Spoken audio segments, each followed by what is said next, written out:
My wedding day with Emily was supposed to be the happiest of my life. I stood in front of the mirror, adjusting my tie, imagining her walking down the aisle in a white dress. But an hour before the ceremony, Emily burst into my dressing room, her eyes red with tears. "They're not coming, James," she said, her voice shaking. Her family, Father Edward, Mother Janet, and Brother Tom, refused to attend. The reason? My dark skin. They said they couldn't support it, she added, squeezing my hands. I felt something tighten in my chest as if someone had ripped out a piece of me. Emily could have followed them, gone back to their suburban world where everyone looked the same and thought the same. But she stayed. We had the ceremony in a small garden outside of town, with my friends clapping louder than any family could. My best friend Kevin joked that I looked too good to let go, and I forced a smile. But inside I was seething. Her father, a baker proud of his traditional business, hadn't even looked me in the eye the last time I saw him. Janet mumbled something about reputation. Tom just shrugged his shoulders as if it was none of his business. When we danced our first dance, Emily whispered, "We're going to make them sorry, James. I promise." Her determination ignited something new in me. I was no stranger to prejudice. I grew up in a neighborhood where people looked at me with suspicion simply because of the color of my skin. But this was different. This was the family of the woman I loved, and their rejection cut deeper than I had expected. But as Emily laid her head on my shoulder, I realized that we would build something bigger than their petty prejudices. I vowed to myself to prove them wrong not with words, but with the life we would create. Later that night, when the guests had left, I stood on the balcony looking up at the stars. Emily came over and hugged me from behind. "They don't know what they've lost," she said. I nodded, but a plan was already forming in my head. Not for revenge, at least not at the time, but to show them who I could be. Their rejection was the first blow, but I wasn't going to go down. Emily and I were a team, and this was just the beginning. 8 years have passed since the day Emily's family turned their backs on us, and she and I have built a life I once only dreamed of.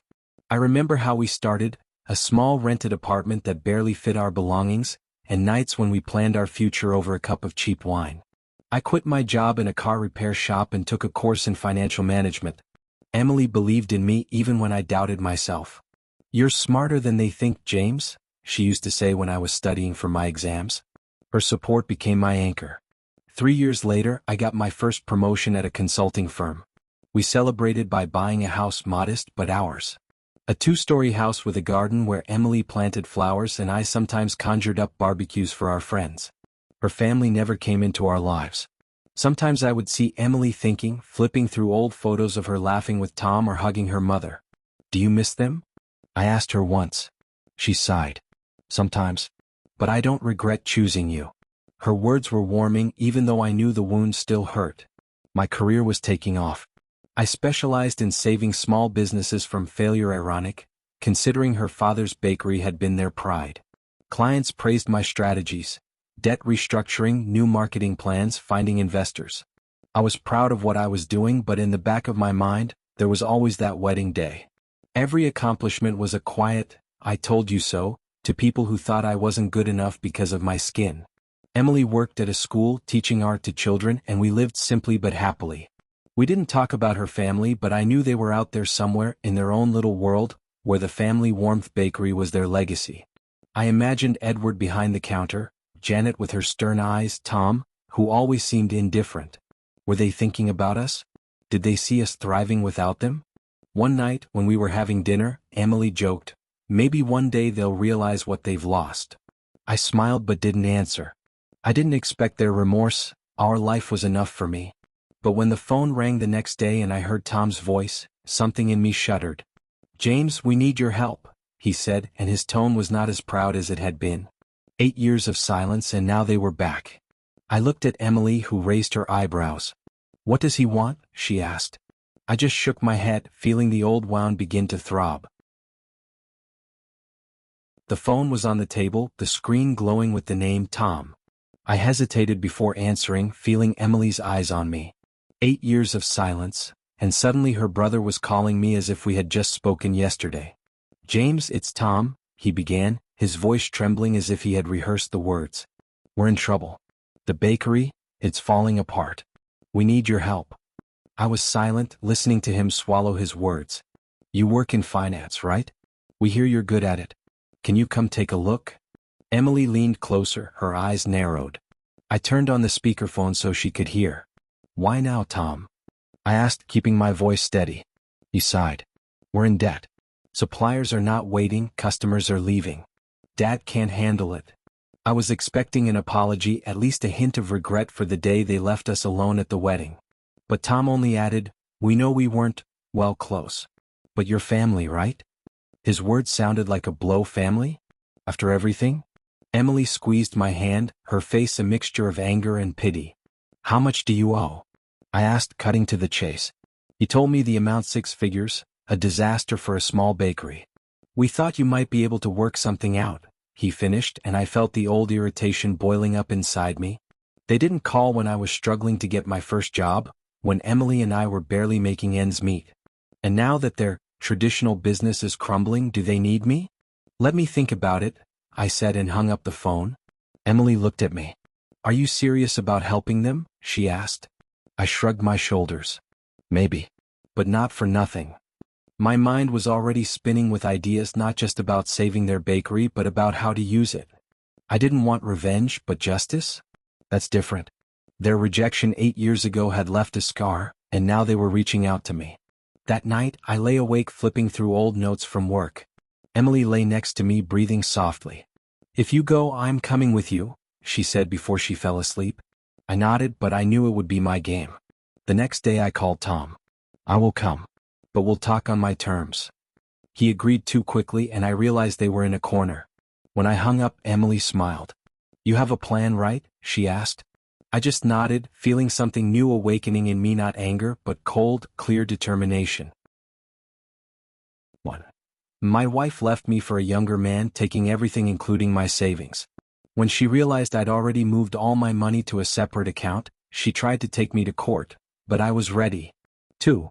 I came home from a work trip to find my wife had changed the locks. I found someone better, she texted from my own couch. I took a deep breath, smiled, and replied, Are you sure about that? Then I walked away. 4 days later she was screaming on the phone. 3. My girlfriend's mom said I was too poor to marry her daughter. My girlfriend just sat there, silent. I took a deep breath, smiled, and left. 3 years later she regretted it. Now she's blowing up my phone, begging me to talk. 4. I came home early from a business trip to find my wife's stuff gone. I'm moving in with someone more successful, she texted me. I didn't respond. Just called my lawyer. 48 hours later she realized she left with nothing. And my phone exploded with desperate calls. 5. During my wife's birthday dinner she excused herself to take a call. Following to ask about dessert, I heard her tell someone, He's pathetic. Blew our last money on this stupid dinner thinking it will save our marriage. Don't worry, once his mother dies, we'll get her house and I'll leave him. I got Andre and returned to the table, continued the celebration without letting on. 6 days later, my phone blew up with 13 missed calls from her. 6. During a power outage, my wife didn't realize I'd come home early. In the darkness, I heard her tell our neighbor, Once the insurance pays out for his accident next month, you and I can finally be together. They clinked wine glasses, planning my demise. I quietly left and returned later with flashlights, acting surprised to find them together. 2 weeks later, my phone started receiving her increasingly desperate voice messages. 7. On Christmas morning, I overheard my wife telling her sister in the guest room, He's so pathetic. I faked every smile. Every gift I bought him was from his own credit card. He's like a trained dog. They both laughed while I sat alone downstairs. I just smiled and I waited until everyone left. 2 weeks later, her sister texted, She's screaming. Please answer her. 7. My parents forbade me to date a guy of another race. I pretended to break up with him. At a family dinner, I announced that we were married and expecting a child. 8. My father disowned me for marrying someone below our class. 10 years later he called me crying. His new wife had emptied all his accounts except 9. My husband's family said I'd taint their bloodline, now they want to see my kids. The atmosphere in the bakery became tense as I laid the contract on the table. Edward sat with his arms folded, his face reddened with pent-up rage. Janet was nervously fiddling with her apron, and Tom was flipping through the pages as if looking for a loophole. "You want 51% and complete control over the decisions?" he asked again, his voice trembling with indignation. "This is blackmail." Edward exploded, pounding his fist on the table. I didn't flinch. "No," I replied calmly. "This is a deal. I'm investing my money to get you out of debt. But I won't be just a wallet you use and throw away." Emily stood next to him, her gaze firm. "You came to us, Dad," she said. "You always said business was a risk. This is your risk." Janet glared at her. "You're letting him do this to us?" she demanded. Emily smiled, but it was not warm. "He's doing what you asked him to do, saving your legacy." I felt proud of her but kept my focus on the contract. "Why don't you just give us the plan and we'll handle it?" asked Tom, trying to find a compromise. I shook my head. "Because you've already proven you can't. You've lost clients, you're in debt. I need control to make this work." Edward snorted. "Control? You want to take away everything we've built?" I leaned forward. "You asked me here. If I leave, the creditors will be here in a month, not me." There was silence, and I saw Tom's eyes drop. "He's right," he muttered. "We've tried everything. Banks have refused, suppliers are threatening." Edward looked at him as if he had betrayed him, but Janet spoke softly for the first time. "How much will you invest?" she asked. I told her the amount, enough to pay off the debts and restart the bakery. Their eyes widened, but I added, "This is my savings. I don't play games. If you sign, we start tomorrow." Edward clenched his jaw. "You think you can just come in here and dash?" he began, but Tom interrupted. "Dad, we don't have a choice." I could see their pride cracking like the old frosting on their cakes. They hated me for my skin 8 years ago, for my power now. But desperation won out. Edward threw the pen on the table. "Sign it," he said, as if squeezing the words out. I nodded, handing him the contract. When he signed, I felt not triumph but a cold foreboding. It was only the beginning. The next day, I returned to the bakery with my laptop and a plan. The signed contract was in my bag like the key to a new order. Edward, Janet, and Tom watched me from the corner, their eyes piercing, but I didn't pay attention. The first thing I did was call the accountant. The bakery's old books were a chaos of overdue bills and questionable expenses. "This will take weeks," he said, but I replied, "We have 2. Then I hired a marketer, a young girl named Layla, who came up with fresh ideas: rebranding, social media, seasonal promotions. Emily smiled when she saw me getting down to business. "You're in your element," she whispered. Within a week, the bakery began to come alive. I used my connections to negotiate deferred payments with suppliers and invested some of the money in renovations: new signs, clean windows, the smell of fresh bread instead of musty. He hired a diverse team, people Edward would never have hired, and they brought an energy that was missing. Customers came back, slowly at first, then in droves. "It's working," Tom admitted one evening as we tallied the first profit in months. I nodded but didn't relax. Edward, however, was not giving up. I noticed him whispering with an old employee and then discovered that several orders had accidentally not reached the customers. "Is that you?" I asked him directly, showing him the complaint on my phone. He snorted. "You think you can just change everything I've built?" I smiled coldly. "The contract says I can. Sabotage me again and I'll call for an audit." He backed away, but I knew he was planning something. Emily came to me the night we were closing the bakery. "Mom said Dad is talking about a lawsuit," she said quietly. I raised my eyebrows. "Against me?" She nodded. "He thinks you cheated him out of the business." I laughed briefly without joy. "Let him try. It's all legal." But her words stuck in my head. I checked the documents, called my lawyer, and prepared myself. If Edward wants war, he will get it. By the end of the month, the bakery was on its feet.